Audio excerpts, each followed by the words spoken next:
Hi friends, कैसे हैं आप लोग। आज की इस वीडियो में हम लोग डिस्कस करेंगे सामवेद। प्रीवियस वीडियो में हमने डिस्कस किया था ऋग्वेद को। ऋग्वेद के सभी फीचर्स, उसमें कितने मंडल हैं, उसके कंपोजर्स कौन है, कंपाइलर कौन है, सभी मेन मंडल जो थे यानी जो बुक्स थे उसके कंपोजर्स कौन थे, उसको हमने देखा। तो आज की इस वीडियो में हम लोग पढ़ेंगे सामवेद। जो फ्रेंड्स पहली बार इस चैनल पे इस वीडियो को वॉच कर रहे हैं वो आप एकदम क्रम से क्रोनोलॉजी में देखें, वह पहले प्रीवियस वीडियो को देखें, तब उनका कॉन्सेप्ट एकदम क्लियर होगा। तो चलिए ये देखते हैं कि सामवेद के क्या फीचर्स हैं। जैसे कि प्यारे मित्रों यहाँ लिखा गया है, it is in poetic form. यह पद के रूप में लिखा गया है, पद के रूप में, जो फैसिलिटेट सिंगिंग, जो गीत को प्रमोट करता है, यानी संगीत को प्रमोट करता है और पद के भाषा में लिखा गया है। एक प्रकार से यह गीत के रूप में लिखा गया है, कविता के रूप में लिखा गया है और संगीत को प्रमोट करने के लिए लिखा गया है। इसकी जो अधिकांश वर्ष हैं यानी पंक्तियां हैं वह ऋग्वेद से ही ली गई हैं। इसमें कुल 1810 मेलोडीज का कलेक्शन है। सबसे इम्पोर्टेंट पार्ट है इसमें ध्रुपद राग। सामवेद में ध्रुपद राग का मेंशन किया गया है, जिसको बाद में अकबर का जो कोर्टिशंस था, है ना, तानसेन, उसने गाया था, जो बाद में तानसेन के द्वारा क्या किया गया, गाया गया। तो ध्रुपद राग का पॉपुलैरिटी तभी ज़्यादा हो गया जब तानसेन ने इसको क्या किया, सिंग किया। मुगल पीरियड में इसकी पॉपुलैरिटी ज़्यादा हो गई। आइए आगे देखते हैं क्या लिखा गया है कि सामवेद के जो उपवेद हैं गंधर्व वेद है।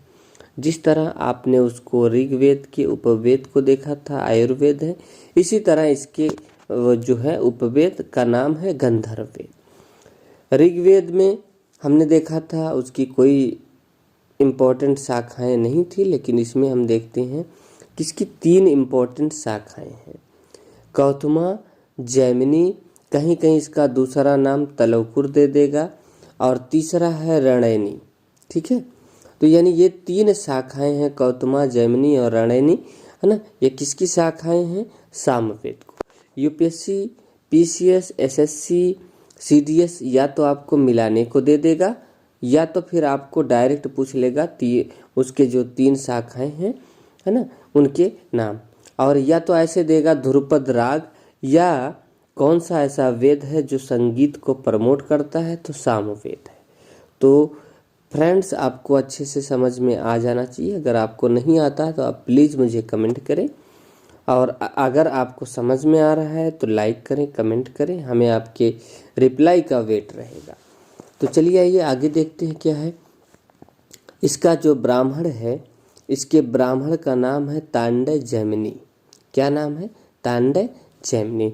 जैसा कि हमने प्रीवियस वीडियो में आपको बताया, प्रत्येक जो वेद हैं उनके ब्राह्मण होते हैं, आरण्यक होते हैं और उपनिषद होते हैं। तो इसी तरह सामवेद का जो ब्राह्मण है इसका नाम है तांडय और जैमिनी। ठीक प्यारे मित्रों, यहाँ पे एक फॉल्ट हो गया है, मिसप्रिंट है, आप इसको सही करिएगा।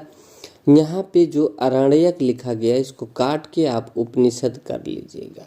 क्या कर लेंगे, उपनिषद। तो इसके उपनिषद इम्पॉर्टेंट हैं सामवेद के, वही पूछा जाता है। तो मैं एक बार फिर आपसे बोल रहा हूँ, इसकी जो आरण्यक लिखा गया है गलती से, इसको आप काट के उपनिषद कर लीजिएगा। इसके आरण्यक उतने इम्पॉर्टेंट नहीं है, लेकिन इसके उपनिषद इम्पॉर्टेंट है, तो यहाँ उपनिषद होना चाहिए था।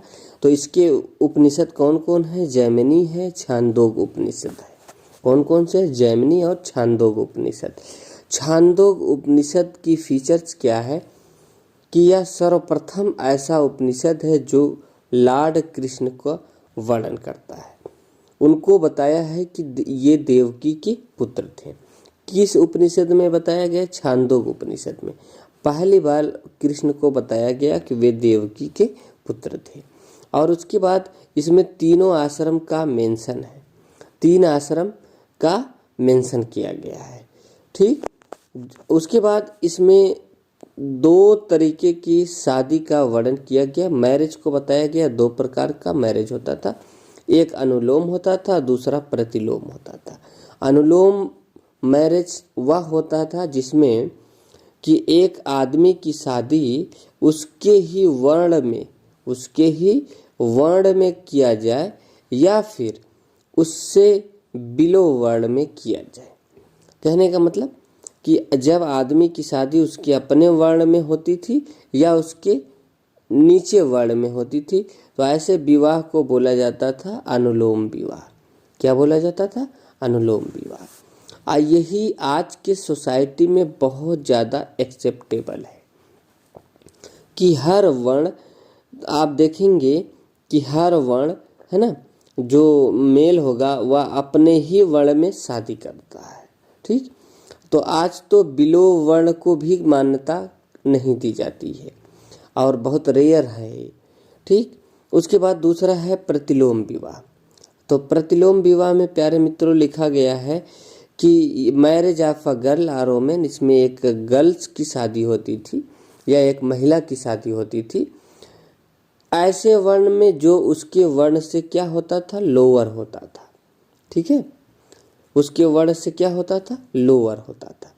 तो जब उसके वर्ण से लोअर होता था तो वेद इसको मंजूरी नहीं देता है।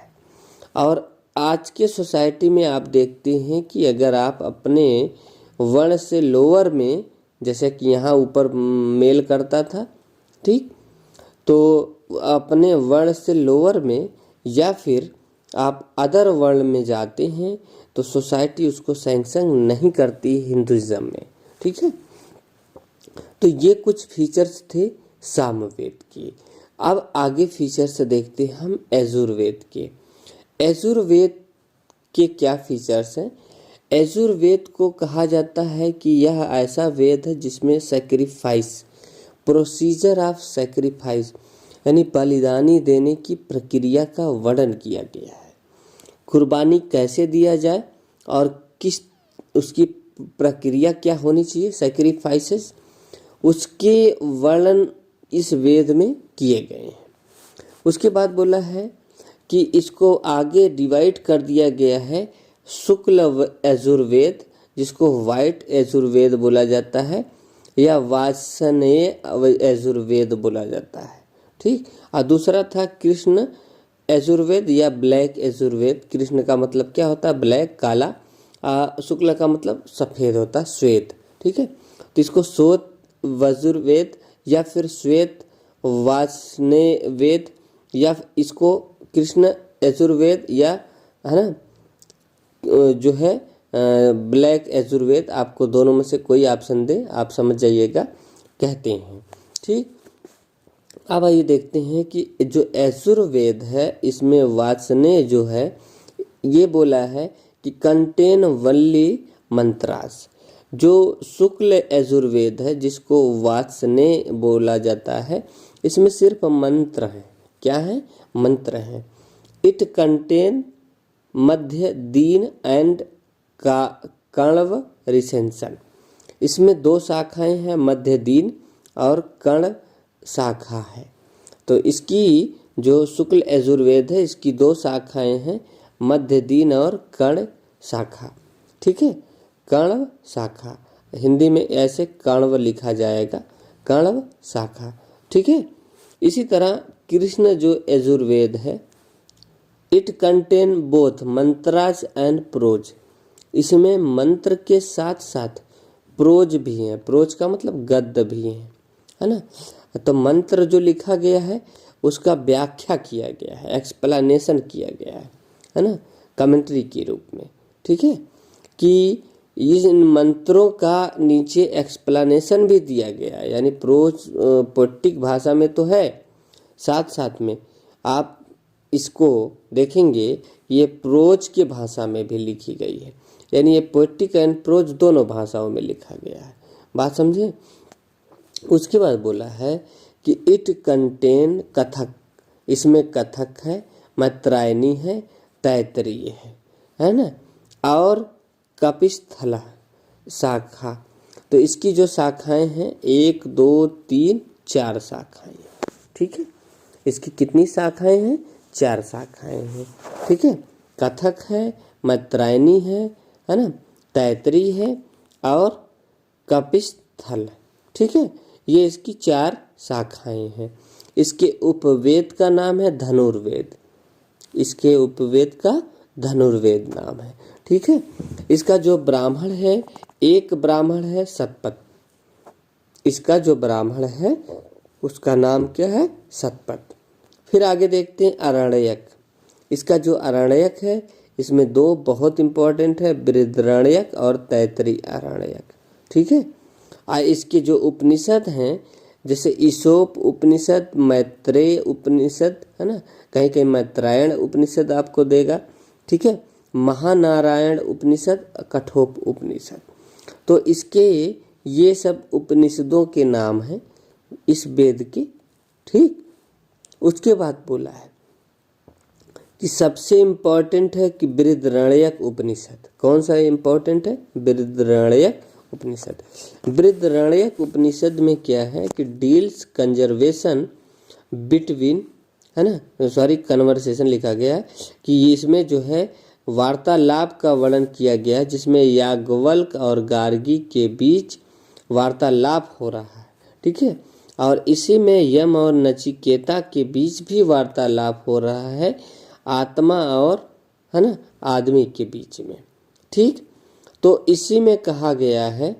ठीक, इसमें एक बहुत इम्पोर्टेंट श्लोक भी कहा गया है, अस्तो माह सद्गमय तमसो माह ज्योतिर्गमय अमृतोर्मा अमृतगमय। तो ये जो पंक्ति है इसी वेद में जो है इस बृहदारण्यक उपनिषद में कही गई है। यानी यह जो यजुर्वेद के बृहदारण्यक उपनिषद है उसमें इस बात का एक्सप्लेनेशन किया गया है। इसका इंग्लिश अनुवाद बोला गया है कि ओम अस्तो माह सद्गमय का मतलब होता है फ्रॉम अनट्रूथ, है ना, लीड टू मी ट्रूथ। असत्य से मुझे सत्य के रास्ते पे लीड करिए, अंधकार से मुझे प्रकाश के रास्ते पर लीड करिए, और मृत से मुझे अमरता के रास्ते पर लीड करिए, जो कि इसका क्या है? अर्थ है। तो आई होप आप फ्रेंड समझ गए होंगे कि ये जो तमसो माह ज्योतिर्गमय है इसका ये अर्थ होता है कि मुझे अंधेरे से उजाले की तरफ ले चलिए। तो ये किस आपसे यूपीएससी पीसीएस से ही पूछेगा, इसका किस उपनिषद में वर्णन है? बृहदारण्यक उपनिषद। बृहदारण्यक उपनिषद किस वेद का हिस्सा है? तो यह जो है यजुर्वेद का पार्ट है। तो आई होप आप समझ गए। ठीक है, आइए अब अथर्ववेद को पढ़ते हैं कि अथर्ववेद क्या है, इसके क्या क्या फीचर्स हैं। ठीक है, अथर्ववेद के फीचर्स हैं कि इसमें मैजिक स्पेल्स यानी जादू टोना, चार्म्स, है ना, वशीकरण, मैजिक स्पेल यानी जादू टोना, चार्म्स, वशीकरण, है ना, और to ward off the evil spirit, और आत्मा बुरी आत्मा को भगाना। ठीक, बुरी आत्मा को भगाना, एंड डिजीज यानी बीमारी को दूर करना आदि का इस वेद में क्या किया गया है? मेंशन किया गया है। यानी ये जादू टोना, है ना, वशीकरण और भूत प्रेत भगाना और बीमारी भगाना आदि बातों पर यह डिस्कस करता है। यह वेद सबसे बाद का वेद है, इसी को लास्ट वेद भी बोला जाता है। और यह वेद लेटर वैदिक पीरियड में लिखा गया, यानी 1000 से 500 बीसी के बीच लिखा गया था। ठीक है, 500 बीसी के बीच का इसका टाइमिंग है। ठीक है, तो आई होप आपको समझ में आ गया, यह सबसे लास्ट वेद है। ठीक, उसके बाद बोला है it is the last Veda is considered non Aryan work. सबसे इम्पोर्टेंट पॉइंट है कि इसको माना जाता है कि आर्यों ने इसकी रचना नहीं की थी। यह डिवाइडेड इनटू 20 खंड, जो 20 खंड में विभाजित है, यानी 20 किताबों में विभाजित है, जिसमें 711 ऋचाएँ हैं, हिम्स हैं, है ना, मंत्रों की संख्या इतनी है। लेकिन इसको नन आर्यन वर्क माना जाता है। ऐसा माना जाता है कि जो आर्य थे उन्होंने इसकी रचना नहीं की है। ठीक, उसके बाद इसका जो ब्राह्मण है, एक ही ब्राह्मण है, गोपद ब्राह्मण। इसके ब्राह्मण पूछे जाते हैं एग्जाम में। कौन सा ब्राह्मण? गोपद ब्राह्मण। यजुर्वेद का शतपथ ब्राह्मण। इसी तरह इसकी जो शाखाएं हैं, ठीक है, शौनक शाखा है ना, पैपलद शाखा है। तो इसकी 2 शाखाएं हैं। ठीक, इसी तरह इसका उपवेद है, शिल्पवेद है। शिल्पवेद इसका उपवेद है। इसके उपनिषद जो है, इसके उपनिषद प्रश्नोप उपनिषद, मुंडकोप उपनिषद।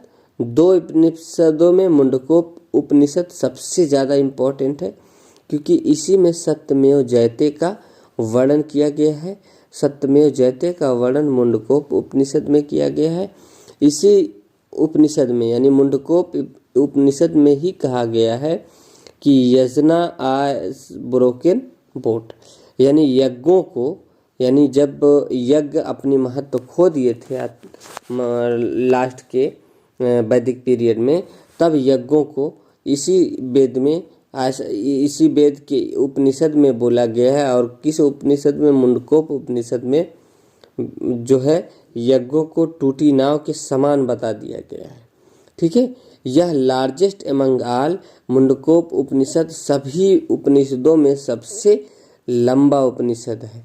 ठीक है, तो आई होप ये इम्पॉर्टेंट पॉइंट है कि मुंडकोप उपनिषद सभी उपनिषदों में सबसे लंबा उपनिषद है। तो आई होप फ्रेंड्स आप सभी को ये बातें समझ में आ गई। तो आइए अब देखते हैं ब्राह्मणा। तो ब्राह्मणों में सबसे पहले हम देखेंगे कि ब्राह्मण क्या होते थे। ब्राह्मण कोई पर्सन नहीं है ना। It describes the rule for performance of sacrificial ceremonies in Orthodox manner.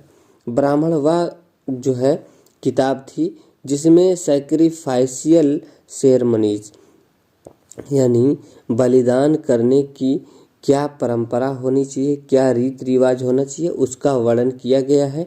ठीक है, यानी कर्मकांडों का वर्णन किया गया है, और वो भी बहुत ऑर्थोडॉक्स मैनर में किया गया है, बहुत कट्टर तरीके से किया गया है। जैसे कि शतपथ ब्राह्मण है, और शतपथ ब्राह्मण यजुर्वेद है। इसमें बहुत मतलब ऑर्थोडॉक्स तरीके से 100 सैक्रेड पथ बताए गए हैं। बलिदान करने का 100 तरीका बताया गया है कि जो कुर्बानी करनी है उसके क्या तरीके होने चाहिए, उसके 100 रूल बताए गए हैं कि इन्हीं 100 रूल के माध्यम से आप अपनी कुर्बानी को सैक्रेड यानी पवित्र बना सकते हैं। ठीक है, तो आई होप ये बात आपको समझ में आ गई कि ब्राह्मण क्या उल्लेख करते थे। ठीक है, इसी तरह आरण्यक होते थे। आरण्यक को फॉरेस्ट बुक भी बोला जाता था, क्योंकि आरण्यक जंगल में लिखे गए थे और ऋषि मुनियों के द्वारा लिखे गए थे। तो रिटन बाय हर्मिट्स, मतलब जो ऋषि थे वो जंगल में रह रहे थे, उन्हीं के द्वारा लिखा गया था। फॉर देयर पीपल, अपने शिष्यों के लिए। तो ऋषि जो थे अपने शिष्यों के लिए लिखे थे जब वो जंगल में रह रहे थे। यह जो है रहस्यवाद का वर्णन करता है, दर्शन शास्त्र यानी फिलॉसफी का वर्णन करता है। Apaches sacrifice and emphasis meditation, opposes लिखा गया। यह सैक्रिफाइस का विरोध करता है और मेडिटेशन यानी योग पे ज़्यादा ध्यान देता है। यानी आरण्यक ऐसी बुक है, इसमें सैक्रिफिशियल सेरेमनीज का वर्णन किया गया ब्राह्मण में। ब्राह्मण के ठीक अपोजिट है आरण्यक, जिसमें है ना सैक्रिफाइस का अपोज किया गया है, यानी जानवरों की बलिदानी देने की प्रक्रिया का क्या किया गया है, विरोध किया गया है। और मेडिटेशन यानी योग पे फोकस किया गया है। ठीक है, interpreting rituals in a philosophical way, यह जो है एक दार्शनिक तरीके से इस कुर्बानी का जो बलिदानी था इसका विरोध करता है, और यह बताता है कि ये किस तरीके से हत्या करना यानी जीव हत्या गलत बताता है। ठीक है, तो आरण्यक जो है ब्राह्मणों का क्या करता है, एकदम जो है अपोज करता है। जितने भी वेद थे सभी के ब्राह्मण अलग अलग हैं, जैसा कि हमने आपको बताया तो आइए फ्रेंड्स उपनिषद को देखते हैं। उपनिषद क्या है, उपनिषद के क्या फीचर है। उपनिषद का अर्थ होता है टू सिट नियर समवन, किसी के पास में बैठना। टोटल 108 उपनिषद हैं, ठीक, जिसमें से 13 प्रमुख हैं। 108 टोटल है इनकी संख्या, लेकिन इसमें से प्रोमिनेंट कितने हैं, 13 हैं। फिर इसमें क्या बोला गया है, उपनिषद जो डिबेट करते हैं, यानी उपनिषद किसका वर्णन करते हैं, आत्मा और ब्रह्म का। आत्मा का ब्रह्म से क्या रिश्ता है, क्या संपर्क है, इसके बारे में डिटेल से वर्णन कौन करता है, उपनिषद करते हैं। उसके बाद लिखा गया है उपनिषद और इसके अलावा जीवन के फिलॉसफी पर, संसार के फिलॉसफी पर और सेल्फ बॉडी, है ना, मतलब स्वयं के और शरीर के और सैक्रिफाइस का मतलब बलिदान के, इन सब के फिलॉसफी पर भी यह जो है फोकस डालता है उपनिषद। तो ये बहुत इम्पोर्टेंट था। फिर उसके बाद लिखा है उपनिषद ये भी बताता है कि emphasis that the knowledge of self और आत्मा शुड बी एक्वायर्ड। उपनिषद ये कहते हैं कि हर व्यक्ति को सेल्फ, है ना, जिसका मतलब होता है आत्मा, ठीक है, तो आत्मा का ज्ञान प्राप्त होना चाहिए, है ना। फिर उसके बाद क्या कहते हैं, ये रिलेशन बताते हैं कि आत्मा का ब्रह्म से क्या रिलेशन है, इसको अच्छे से समझना चाहिए। और ये जब तक आप अच्छे से नहीं समझेंगे तब तक आप उसका सही से डिस्क्रिप्शन नहीं कर सकते। इन सब की जानकारी हमको हिंदू उपनिषदों में मिलती है। तो आइए अब और देखते हैं कि वैदिक लिटरेचर में वेदांत क्या होते हैं। जैसा कि फ्रेंड्स वेदांत में बोला गया है, वेदांत का अर्थ होता है एंड ऑफ वेदा, यानी वेदों का अंत। वेदांत का अर्थ होता है कि एंड ऑफ द वेदा, यानी वेदों का अंत। यह जो है उजागर करते हैं कि जो वेदों का फाइनल लक्ष्य था वह क्या है ना। और वेदांग की सबसे बड़ी बात है कि ये सैक्रिफाइस यानी बलिदानी की अवहेलना करते हैं। और जितना भी सेरेमोनीज है ना, जो धार्मिक रिचुअल्स हैं, यह उनकी अवहेलना करते हैं, क्रिटिसाइज करते हैं, ठीक। और denote the last phase of the वैदिक पीरियड। इससे ये पता चलता है कि ये वैदिक जो पीरियड था उसके अंत में लिखा गया है, ठीक है। तो वेदांत समझ के अब वेदांग देखते हैं। वेदांग का अर्थ होता है वेदों का अंग, जिसको बोलते हैं लिम्ब ऑफ द वेदाज। ये इसका अर्थ हो गया। ये एक सप्लीमेंट्री टेक्स्ट के रूप में था। सप्लीमेंट्री टेक्स्ट का मतलब ये हो गया कि वेदों को अच्छे से समझने के लिए वेदांगों की रचना की गई, वही था सप्लीमेंट्री टेक्स्ट, है ना। इन द प्रॉपर रिसाइटेशन, कि वेदों को कैसे गा के पढ़ा जाए, कैसी अंडरस्टैंडिंग होनी चाहिए, उसको समझने के लिए इन वेदांगों की रचना की गई, ठीक। कहा गया है कि वेदांगों को श्रुति नहीं कहा जाता है। क्यों श्रुति नहीं कहा जाता है? क्योंकि इनको माना जाता है कि ये ह्यूमन ओरिजिन है, इनकी उत्पत्ति मनुष्यों द्वारा हुई है, मनुष्यों ने इसको जो है लिखा है, तो नॉर्मल मनुष्य ने, है ना। नॉट रिवील्ड बाय गॉड्स, या ईश्वर, नॉट रिवील्ड बाय गॉड, या ईश्वर द्वारा जो है नहीं लिखा गया है ना। और जो वेद थे वो कोई न कोई सिद्ध पुरुष शंकराचार्य ऋषि मुनि लिखे थे, तो इसलिए वेदों को श्रुति कहा जाता था।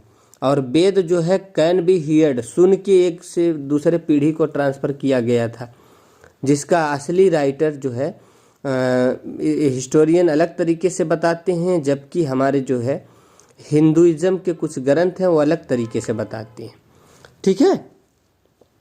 जो वेदांग हैं ये सूत्रों के रूप में लिखे गए हैं। किसके रूप में लिखे गए? सूत्र के फॉर्म में लिखे गए हैं, जो एक कथन के रूप में है ना। और शॉर्ट एंड कंडेंस स्टेटमेंट, सूत्र क्या है? छोटे हैं, है ना, संक्षिप्त हैं, और छोटे छोटे वाक्य के रूप में यानी गद्य के रूप में लिखा गया है। यह हमें आइडिया को व्यक्त करने में, समझने में मदद करते हैं। टोटल वेदांगों की संख्या 6 है। बोल रहा है कि देयर आर 6 सूत्राज, है ना। जो वेदांग हैं, ये वेदांग हैं, है ना, इनकी जो संख्या है 6 है। यानी क्योंकि इसको सूत्र के रूप में लिखा गया है तो सूत्रों की संख्या कितनी है? 6 है, 6 है। कहीं कहीं आपको सूत्र नहीं देगा तो पूछेगा वेदांग की संख्या कितनी है, तो आप तब भी मारिएगा 6 है। तो कौन कौन सा है? शिक्षा जिसको बोलते हैं फोनिक्स। उसके बाद कल्प को बोलते हैं रिचुअलिस्टिक साइंस, है ना। उसके बाद ज्योतिष है, एस्ट्रोनॉमी। उसके बाद व्याकरण है जिसको ग्रामर बोलते हैं। निरुक्त है, इटिमोलॉजी यानी व्युत्पत्ति। छंद है जिसको मैट्रिक्स बोलते हैं। उसके साथ साथ Kalpasutra is further divided into, Kalpasutra को आगे फिर 3 भागों में बांट दिया गया है। ठीक, कि जैसे आप ये देख रहे हैं कि सूत्रों की संख्या कितनी है? 6 है ना। शिक्षा सूत्र, कल्प सूत्र, ज्योतिष सूत्र, व्याकरण सूत्र, निरुक्त सूत्र, छंद सूत्र। और उसके बाद बोला है कल्प सूत्र जो है ये, इसको आगे चल के फिर 3 भागों में बांट दिया गया है। पहला भाग को बोलते हैं श्रौत सूत्र। क्या बोलते हैं? श्रौत सूत्र। श्रौत सूत्र जो है कंसर्न्ड विथ वैदिक सेक्रीफाइस, यानी वेदों का जो है जो सेक्रीफाइस है, that require 3 or more fire, यानी जिनको 3 या 2 से अधिक अग्नवेदियों की जरूरत पड़ती थी, और वैदिक सेक्रीफाइस कैसे किया जाए उसका वर्णन इसमें मिलता है श्रौत सूत्रों में। ठीक है, तो आपने क्या देखा कि यह जो है कि वेद, यहाँ पे लिखा है सप्लीमेंट्री टेक्स्ट थे वेदों के, तो सप्लीमेंट्री टेक्स्ट थे, इनकी संख्या 6 है। तो ये क्या करते हैं? ये सभी वर्णन करते हैं। श्रौत सूत्र हमको ये बताता है कि जो वैदिक सेक्रीफाइस होना चाहिए उसका क्या तरीका होना चाहिए, क्या उसका सिस्टम है, ये उन सबका डिटेल से वर्णन करता है। तो वेदांग भी इसका वर्णन करते हैं। फिर उसके बाद आगे बोला है कि इसमें ये भी बोला है श्रौत सूत्र में कम से कम 2 या 2 से अधिक फायर अल्टर्स की जरूरत पड़ेगी। इसमें दूसरा है गृह सूत्र। गृह सूत्र में सिंपल डोमेस्टिक सेक्रीफाइस को कहा गया कि आप घर पे भी आप कुर्बानी जो है बलिदान कर सकते हैं। ठीक है, रिक्वायर ओनली 1 फायर, जिसमें सिर्फ 1 फायर की जरूरत पड़ेगी। ठीक, 1 अग्निवेदी होगी। उसके बाद बोल रहा है कि it includes ritual pertaining to crucial life stage. इसमें जो जीवन के महत्वपूर्ण पहलू कौन कौन शामिल थे? संस्कार हो गया, जैसे गृहस्थ सूत्र में क्या क्या शामिल है? संस्कार हो गया, उपनयन हो गया, विवाह हो गया, विवाह का मतलब मैरिज, उपनयन का मतलब इनिशिएशन।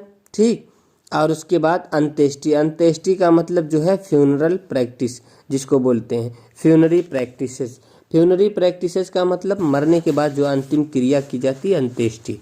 विवाह आप समझ रहे हैं। उपनयन का मतलब जो है बच्चे का फर्स्ट जो मुंडन होता है और जो उसका प्रोसेस है वो, और उसमें संस्कार मतलब तरीका, इथिक्स, मोरलिटी, ये सब क्या होना चाहिए, एक गृह सूत्र में डिटेल से वर्णन किया गया है। उसके बाद लास्ट है धर्म सूत्र। लास्ट है कितना? धर्म सूत्र। धर्म सूत्र जो है रिचुअल्स धर्म है, रिचुअल्स धर्म है। समझे कि यह जो है कर्मकांडी धर्मों के बारे में जो है वर्णन करता है। ठीक, तो ये हो गए वेदांगों के पार्ट। अब आइए पुराण को देखते हैं कि पुराणों में किस चीज़ का वर्णन मिलता है। पुराण का जो लिटरल अर्थ होता है प्यारे मित्रों, पुराण का अर्थ होता है ओल्ड, यानी पुराना। पुराण का अर्थ क्या होता है? ओल्ड। यह सामान्य रूप से 4th to 6th सेंचुरी में लिखी गई है। बात समझें। और religious sectarian literature on the later time, यानी ये धार्मिक जो बुक है ये लेटर टाइम में लिखी गई है, 4th to 6th सेंचुरी में लिखी गई है पुराणों की रचना। ठीक, आगे क्या बोला है, ये सेंचुरी में लिखी गई, बीसी में नहीं। But have well defined perception of past tradition, लेकिन इसमें जो बीते हुए ट्रेडिशन थे ना, परंपरा थे, उनके कंसेप्शन थे, अवधारणा थे, उनको अच्छे से डिफाइन किया गया है पुराणों में। ठीक, बोला है कि दे रिफ्लेक्ट ब्राह्मणिकल सोशल, ये Brahmanical social and religious value को बताते हैं कि ब्राह्मणों का उस समय जो है और क्या महत्व था। ठीक, और ये भी बताते हैं कि emergence and development of Hindu religious practice, कि हिंदू डेवलपमेंट और जो धार्मिक रीति रिवाज है उनका जन्म कैसे और विकास कैसे होता है, ये पुराणों में हमको अच्छे से देखने को मिलता है। ठीक, कह रहा है पुराण जो है समान रूप से 5 टॉपिक डिस्कस करते हैं, जिसमें 4 युगों का वर्णन किया गया है। चारों युग कौन है, सत्य, त्रेता, द्वापर और काली। पहले कौन आया था, सत्य, उसके बाद त्रेता, उसके बाद द्वापर और काली। ठीक है, इन्हीं सब युगों का वर्णन करते हैं। तो आइए देखते हैं क्या बोला है कि जो है उसके बाद सर्ग है। ठीक, तो सर्ग क्या बोला है कि जो सर्ग हैं, यहाँ जो बोला है कि ये 5 टॉपिक कौन कौन से हैं, पहला है सर्ग है। तो सर्ग किसका डील करते हैं, सर्ग डील करते हैं क्रिएशन ऑफ द वर्ल्ड, संसार की रचना कैसी हुई, ये सर्गों में बोला गया है। अब फिर प्रतिसर्ग है, प्रतिसर्ग में फिर इसका रिक्रिएशन, पुनर्निर्माण कैसे हुआ, ये बोला गया है। और उसके बाद मानवांतर क्या क्या है, पीरियड ऑफ वेरियस मनु, जिसमें अनेक मनु का जन्म हुआ। मनु कौन थे, सिद्ध पुरुष ये भी होते थे।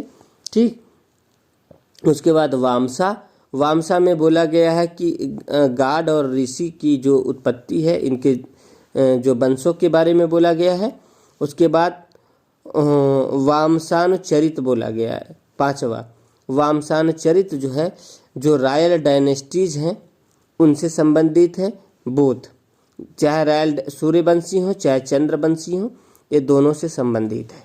ठीक है, यानी जो वामसा चरित्र है वो सूर्यवंशी और चंद्रवंशी दोनों डायनेस्टी से संबंध रखती है।